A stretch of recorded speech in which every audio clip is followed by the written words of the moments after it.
Hello everyone, Floppy Waffle 69, and welcome to our next ship in the line of the IGN heavy cruisers, which is the Mogami.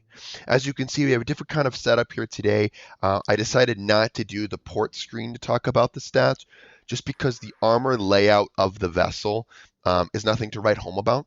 If some of you guys enjoy seeing it, that's fine. I'm just decided to save time and not do that and just go right into the two battles. The Mogami. What is the Mogami? Well, guys, the Mogami is obviously a very popular ship in this game, and that's for multiple reasons, and I'll get into that. But one of the main reasons I like the Mogami, in regards of when you get to her, is because it allows the player to choose if they want to play a light cruiser or the heavy cruiser variant of the ship. The light cruiser variant of the ship is coming with 155 millimeter guns, whereas the heavy cruiser comes with the 203 millimeter guns that we're so used to now playing since the Furataka.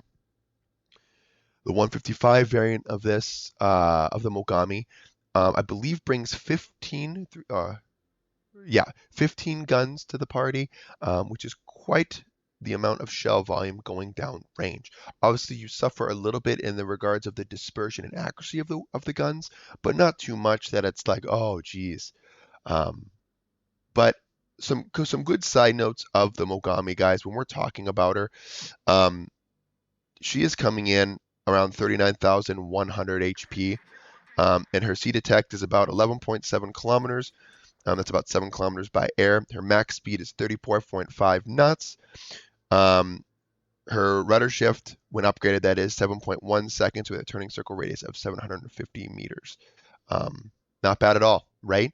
And then when we're looking at the main battery of the Mogami, she is packing the 150 millimeter or 155 millimeter guns.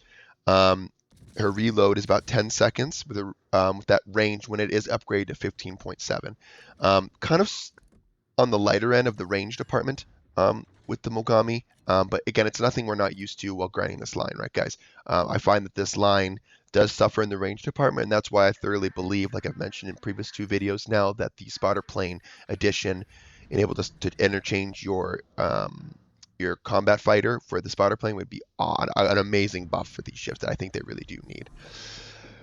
To turn those 155 millimeter turrets, it's going to take about 36 seconds to turn them.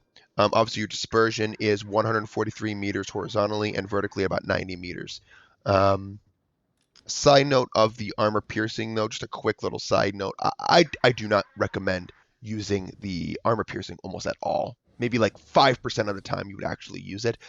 It's terrible. The fuse time is so bad, and it's not very good when it comes to pen either. I find that the pen is just garbage. I mean, like I think at like max range you're penning just under 91 millimeters, and let's say if you somehow get close, like kissing distance between cruisers. I mean, yes, you have 219 millimeters, but with armor nowadays and space armor, like they have to be flat, and the angle has to be, you know, thrown in the mix too. I really wouldn't use the armor piercing, guys, especially when it comes to the first topic of this ship or discussion. IFHE, the inertia fused high explosive captain skill that I believe is a tier 4 captain skill. And why would you ever take the IFHE skill? Well, because it's going to cut the negative downside of the IFHE skill. It's going to cut your fire chance in half, but it's going to up your HE penetration, I believe, 25%. So why would you take it? Well, this ship, in my opinion, is the definition of why you would take IFHE. You have such uber bad AP pen that you're going to be reliably shooting your HE 90% of the time, even more in most cases. I would love to do more raw pen damage. But then you might say, well, Waffle, what about cutting in your fire chance?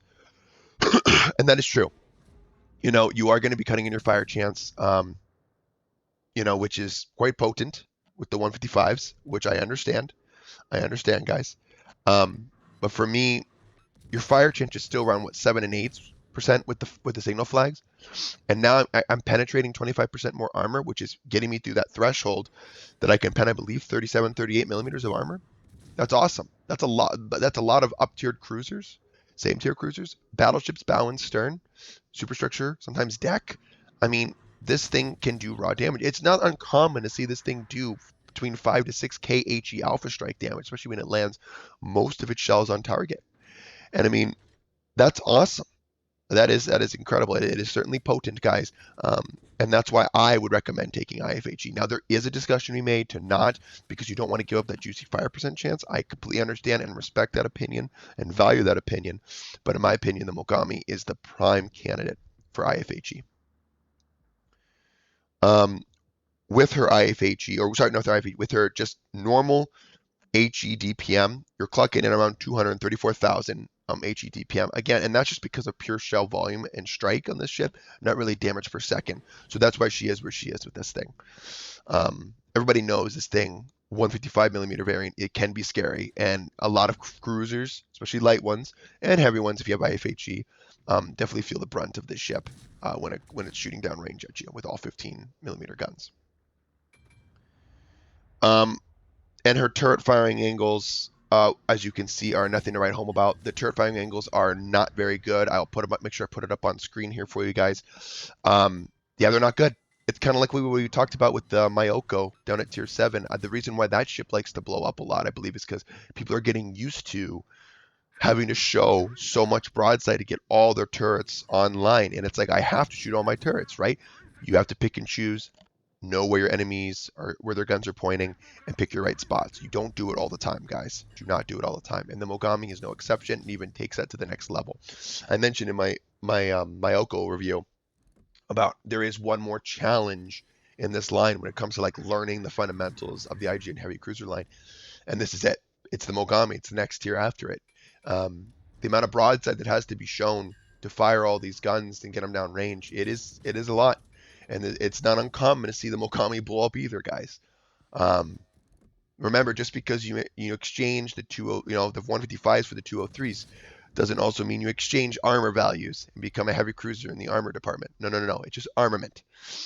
And you'll see in the second video, I'll do a little bit more going in depth about talking about the 203 millimeter guns and why maybe you would want to choose that over the 155s.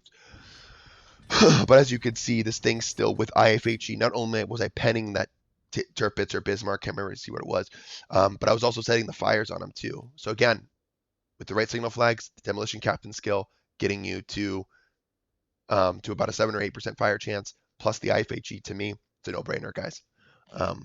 But yeah, the ship has anti-aircraft, just like the Myoko I talked about it.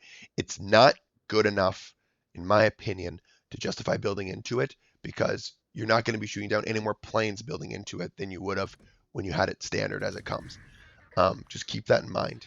With a measly flak count about 2, with upgraded with the captain skills, you can get up to 3. Flak DPS is pretty poor. It's just, yeah, it's not worth it. And please, for the love of God, do not run defensive AA on this ship. You will get way more use out of the hydroacoustic search, especially in nowadays meta, than you would out of the defensive AA, which is so, incredibly situational. You definitely will benefit more from the hydroacoustic search. Please use that. And thank God we have the depth charges launched by air. So we have the airstrike depth charges rather than actual depth charges being launched from our vessel. Consumables, pretty standard. Damage con, hydro, defensive AA, fighter, and you got that sub-surveillance radar of a 6-kilometer sub-surveillance radar. Again, we don't go sub-hunting in this ship. That's not our job. That's not our role. We let subs come to us or put themselves in unfavorable positions where we can use that sub-surveillance radar as more of a deterrent rather than an offensive tool. Okay. So as you can see, I've been talking a lot, and I haven't mentioned a lot about the battle. You will probably get similar, if not better, games than this 155 variant Mogami game. This is definitely not my best Mogami game, but I wanted, again, this channel is all about no bullshit. It's the real review for you guys, talking about the real things where I feel like a lot of content creators kind of just breeze over it, talk about the stats, and then show you a 200,000 plus damage game that is almost unobtainable by a lot of people watching. The Mogami is a very good support cruiser, in my opinion. It doesn't bring much in the utility department, but it does bring one thing, and that could be the HE alpha that it's setting down range, coupled with the fire chance and the stigma that this thing can, it can be scary, right? at times. No one likes to be on the receiving end of the 155 millimeter Mogami just because the sheer amount of shells coming and hitting your ship. Um, Now, as a battleship player, I love shooting the Mogami because I feel the Mogami is very criminally misplayed. Because the Mogami players that I find like to push in a lot more so than kite out. Don't be those players. Obviously, it depends on the game. We're obviously losing this battle with a massive point differential.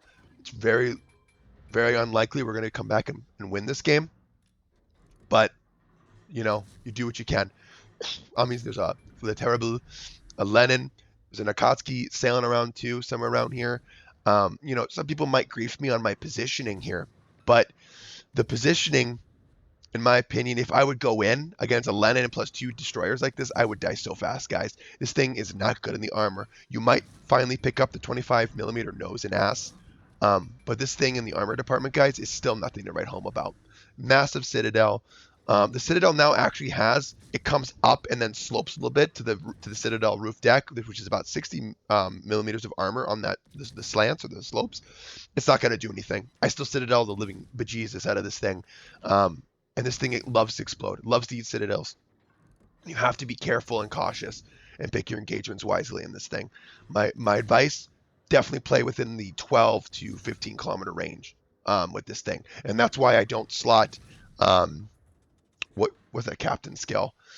It's slipping my mind. I want to talk about it, but it's the 4th captain skill that buffs your secondaries and your reload time by like minus 10% if you're within your standard detect range. Yeah, don't take that skill on this ship. I don't want to get in range with my IGN cruisers. I don't take it on any of my IGN cruisers. Yeah, you don't, other than the Furitaka and potentially the Ioba, just because it's low tier gameplay. Up here at high tier, if I would charge into this line in, I would be one blown up Mogami, and I'd be down on the bottom. Also, another thing why I wanted to showcase the Mogami is her sister ship, the Suzuya, is coming up out at tier 9, which is going to have a little bit more DPM and HP, I believe. And it's going to also pick up that main battery reload booster with a little bit faster firing as well. I believe it's like 9 seconds or something like that. As of right now, it's out on the dev blog. I'm not 100% sure, which is really cool. So that's why I want to cover the Mogami, as it can kind of help you. You know, if you like and really enjoy the 155 variant of the Mogami, you know, maybe that'd be a premium ship you'd consider picking up down the road. So we'll have to watch the development of that ship as she goes through her certain development cycles. Again, I'm turning out the Terribles being annoying little pests. We're going to turn out. Also, we don't want to push into Veneto as well. Launch our torpedoes in the general direction of where I believe the Veneto is going to sail. Maybe the Terrible is going to sail in them too. That would be clutch. And then we're going to continue to kite away and just shoot all of our guns. Notice how I just fired my last 2 guns there. I didn't swivel out to get a full broadside. Obviously, I knew the Veneto was reloaded. And I picked my spots. So I'm trying to swivel back and forth, throw off the aim of the Terrible as much as I possibly can here at this point. You know, the discussion comes down eventually, which is, you know, well, which variant do I play? I mean, why would I not play the upgraded turrets or, you know, the 203 millimeter variant of the Mogami? Why would I stick with the 155s? The turrets are versus worse. I don't have the AP at my disposal. You know, why would I want to play with the 155 Mogami? Well, with the IFHE, obviously, I recommend, that's why I put 2 different captain builds, because I recommend a full dedicated commander with IFHE on the Mogami, because the IFHE is not going to give you much benefit when you have the 203 millimeter guns loaded. I mean, it's obviously going to give you more AG pen, but it's not going to cross any notable threshold that you don't already cross with the 203 millimeter guns. But going back to what I was saying, you know, why would you play this thing? Well, in my opinion, it offers a different role when you play the 155 Mogami, where I believe, like we've established from the Furitaka, you're an opportunist, right? You're going to pick your spots, know when to fire, and you can interchange your HE with AP from time to time to slap ships, like battleships too, included on their broadsides. With the Mogami, you're more of a damage farmer.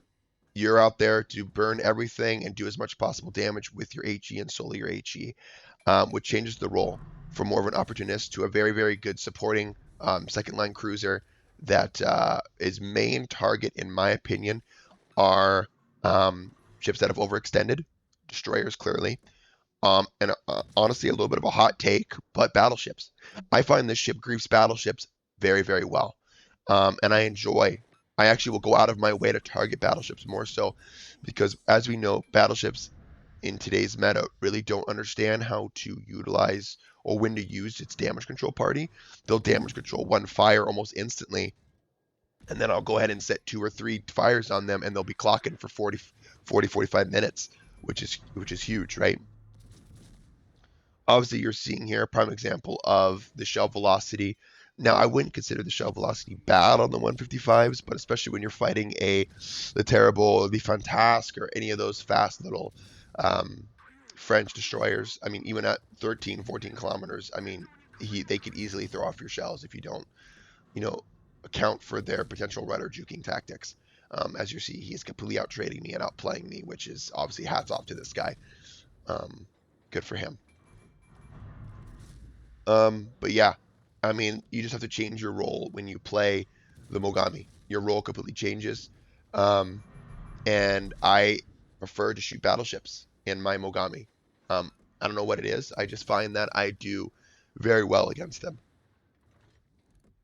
And it has to come down to that HE that I can sling down range with this thing. It's noticeably potent and can definitely do great damage on the enemies, with not only doing damage but also setting fires, which is incredible.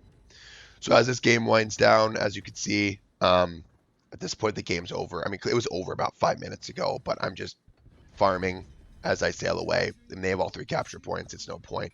Pretty sure someone's gonna grief me here, but it's like, what do you want me to do? Just sail in there and kill myself? I mean, if you want to kill me, you got to work for it a little bit, right?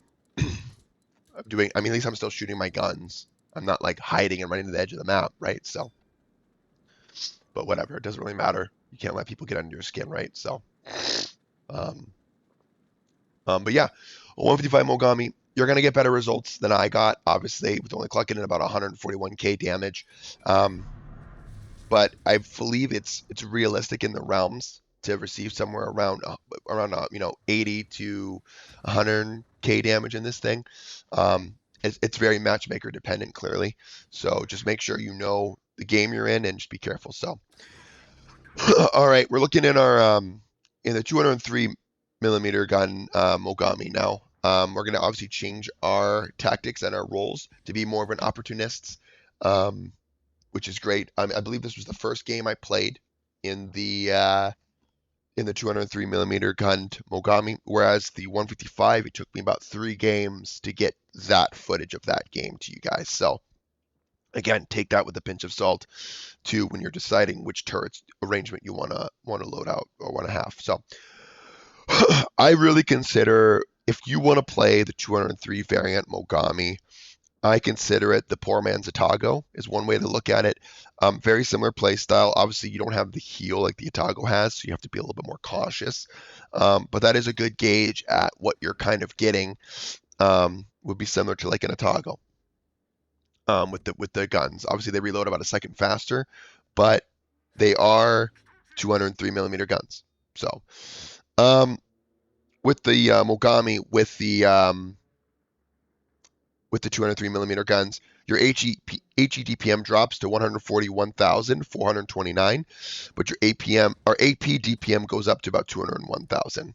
Oh, excuse me, no, your APM, your AP DPM drops as well, and that's just because of the slower reload, right, that you're going to be having. Obviously, the Mogami is going to be just pumping more shells down range quicker, so of course it's going to have higher. My mistake. When we look at obviously the 203 millimeter guns, they have that 14-second reload. They turn in 30 seconds.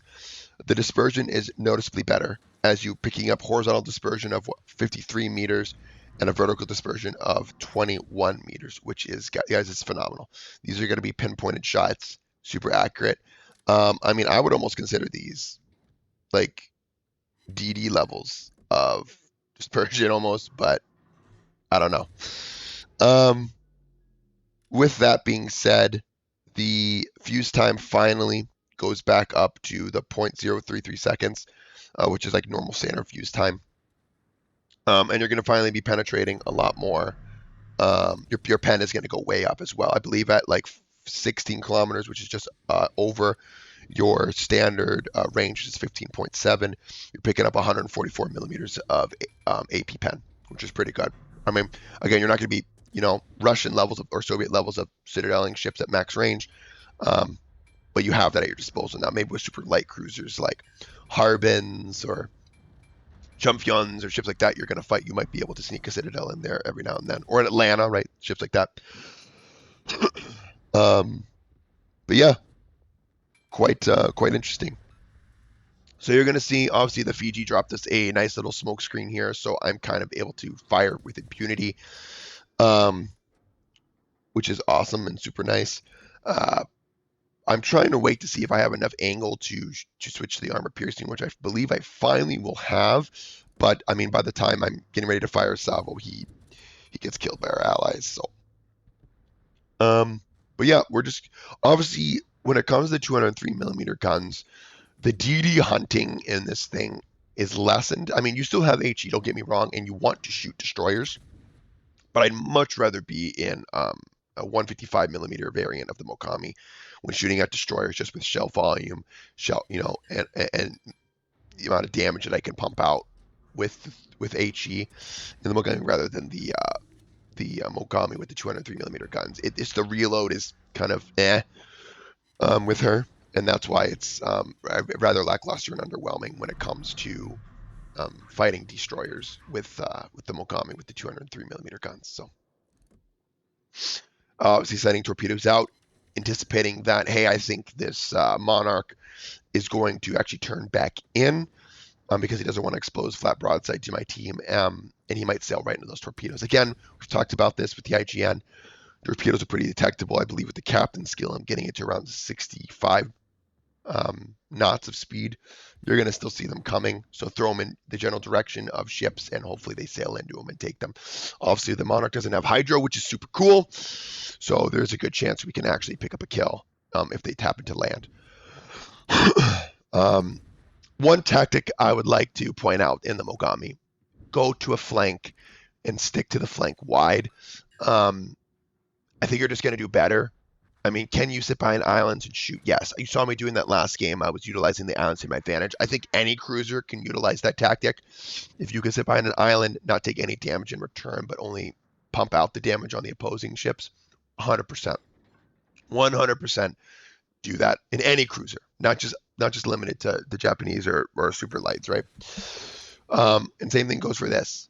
But I find on a flank, it's easier to mitigate the amount of ships that can shoot you. Obviously, pay attention where the ship deployment is. If there are ships located in the middle that can track you, like a good prime example would be like a tier 10, the Slava. Just know if there's a Slava queued in game, or nowadays, I guess at tier 9, the Tai Hang. Just know where they're at so you can position your ship accordingly. Again, turning broadside when I was not detected, launching a full salvo of torps, doing a full turn, launching my other set of torpedoes in the general direction, so just flooding the water with torpedoes, and then shooting. Now, why would I want to shoot at this Nagato? Well, I want to let him know I'm here. I want him to turn out to get all of his guns to bear to have a higher chance at getting all my torpedoes to land on him, which is what I want to do. This is a tactic you'll see a lot of players use, mainly destroyers, I find. They'll launch their torpedoes in the general direction of where they think they're going to turn out to get all their guns on bear, and they just sail right into their torpedoes. Same thing can be applied here with the IGN because you have those kiting torpedoes. It just kind of sucks that it has 10-kilometer torps. As you're going to see here, our torpedoes almost make it. This would have been 100% a dead Nagato, but our torpedoes traveled a little too fast at 65 knots to get to their max range too quickly as well, which they just fizzle out right in front of the Nagato. So kind of a bummer, but hey, what are you going to do? Now you have to do the old-fashioned way and just use our guns, which, again, where I'm at, a 1v1ing a battleship at medium to longer ranges, I would say, this is definitely pinpoint spot on, IGN gameplay, cruiser gameplay 101. Again, only using my back two turrets, not going full broadside to expose my juicy citadel. Obviously, he could still overmatch me through my ass, But if I'm giving him less of a target to shoot at, it's going to minimize the likelihood of me taking citadels, and it's going to minimize the likelihood of him pinpointing his shells to go directly on my ass to overmatch me as well. So again, showing him the smallest angle as possible is great. Obviously stopped firing, launched my torpedoes, and now I'm going to turn back in because I can see he's beginning to turn out, and I want to make sure that he stays within my main battery firing range.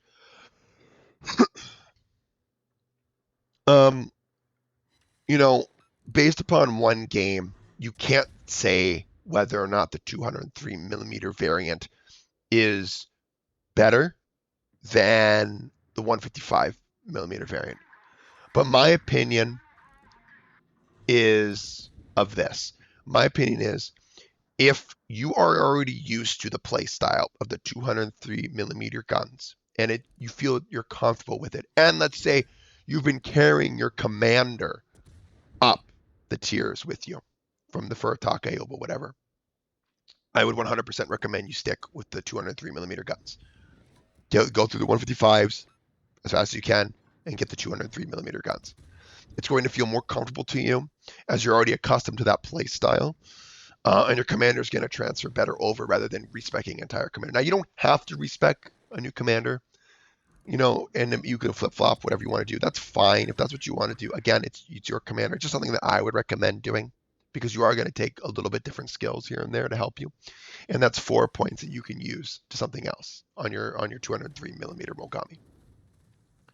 Here's going to be a prime example of the AA, how it really doesn't do much. But again, something you should all be used to by now. But that would be my recommendation. Now, if you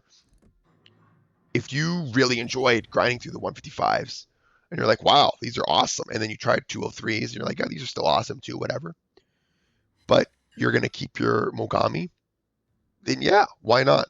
Why not have a dedicated commander or use the 155 millimeter guns? If you enjoy the 15 millimeter, you enjoy the 15 gun or 15 shells traveling down range, then why not just use the Mogami, as it's going to, change that playstyle I told you about, more of a damage farmer rather than, an opportunist. That would be my take on it. I can rotate both. I have 2 commanders for the Mogami. One that's my dedicated 155 Mogami, and one that is a standard 203 millimeter Mogami. Now, side note, the 203 millimeter Mogami, I actually do change. I actually bounce him back and forth with my Maya, which is a tier 7 IGN heavy cruiser. And the reason for that is just because if I want to play a 203 millimeter Mogami, that commander will transfer better than my dedicated 155 Mogami with inertia fused high explosives. So I know I don't usually do that. I did say as a caveat I don't do that, but every now and then there are some ships that I do that for, and there's specific reasons why I do that. So primary task here, I want to get this Nagato killed as soon as possible, so then I can go ahead and deal with the Harbin. And my HE is potent. Obviously, I realized I slowed down in order to have those overlead Nagato shells or underlead Nagato shells land right on my nose and overmatch me. So prime example of the armor on this thing, guys. It ain't going to stack up. And I have something, a kind of a sneak peek of the next ship in the line, the Ibuki. Armor is arguably much worse. So pushing into battleships in this thing is not good. And it sucks with your shorter range, I would say, especially when you're playing the 155s. In order to hunt battleships like I like to do, you're going to find it's hard. You have to know when to shoot and put yourself in those favorable positions. So just be careful. Obviously, the Harbin lurking around here somewhere. We don't want to eat peds, so we're turning out like we normally should. And here's a prime example of armor piercing. Yes, the Harbin is a super light cruiser, but the AP can absolutely schwack. Triple Citadel, almost dev strike the guy. The AP is potent, guys, and I, obviously turned into me. I can't overmatch him, so I'm just going to shoot, see if I can hit superstructure with AP. I land a little too low. Yeah, such is life. But yeah, the AP is potent, and you could definitely catch cruiser players unaware. I think sometimes cruiser players, or even battleship players, they're too accustomed to the 155 millimeter Mogami, and you can really catch them with their pants down at times. because they're not used. This thing has 203mm guns. So when you're fighting against this thing, count the gun barrels. See how many you see. If you count 2, you have to respect it. If you count 3, then you know he's going to be shooting HE 100% of the time, basically. And as the game was winding down here, I'll make sure to show you some AP at range on the Atago. He's AFK. We're not really going to shoot him a whole lot. I think we're going to fire one salvo because I had AP loaded. And he's broadside. Thinking that my team's going to kill the New Orleans, but obviously they don't. Or maybe they do. I don't really remember. But I'll definitely be shooting the New Orleans here to make sure we eliminate him from the game. But yeah, guys, overall, the Mogami for me is an enjoyable gaming experience, or enjoyable ship as well. I think for the most part, especially if you execute a lot of things I talked about in this game, I think you'll have a more you have a fun time. This ship does get brutalized with poor matchmaker, so just be aware of that. It's not uncommon for this thing to be the majority of its games be bottom tier, and that's just the life of a tier 8 ship in this game right now. So when you do that, recognize your role. Stick with your allies and pick strategic targets to help your team win. Would be my advice. Here's some showcasing AP range on a broadside of Tago with the Mogami's 203s. As you can see, this thing can very much still dish out the pain. So just pay that mind, right? You have to respect it, guys. You got to respect it. So, but yeah, all in all, guys, the Mogami is a great ship. I would highly recommend her. Obviously, when it comes to playing her, I think your experience should be great when you're playing through her. And she's a great teacher tool for further ships in the line. So anyways, hope you enjoyed the video, and I'll catch you all next time.